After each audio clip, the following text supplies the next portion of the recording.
جب بھی کسی کے ساتھ نیکی کرو تو اسے بھول جایا کرو جیسے گناہ کرتے وقت اپنے رب کو بھول جاتے ہو۔ اگر تم سے کوئی جلتا ہے تو بجائے غصہ ہونے کے ان کی جلن کی قدر کرو، کیونکہ یہی وہ لوگ ہیں جو تمہیں خود سے بہتر سمجھتے ہیں۔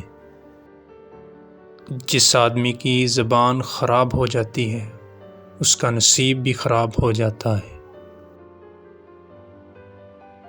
جب کوئی دوست تمہیں اپنا راز بتائے تو یہ سمجھ لینا کہ وہ تمہیں اپنی عزت امانت دیتا ہے، اس میں کبھی بھی خیانت مت کرنا۔ تنگ دستی میں سخاوت کرنا، غصے میں سچ بولنا اور طاقت ہوتے ہوئے معاف کرنا بہترین نیکی ہے۔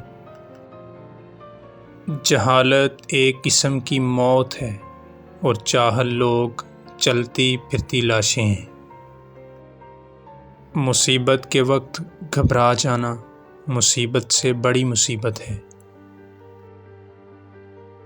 یہ دنیا بھی کتنی عجیب ہے، ایماندار کو بیوقوف، بے ایمان کو عقل مند اور بے حیا کو خوبصورت کہتی ہے۔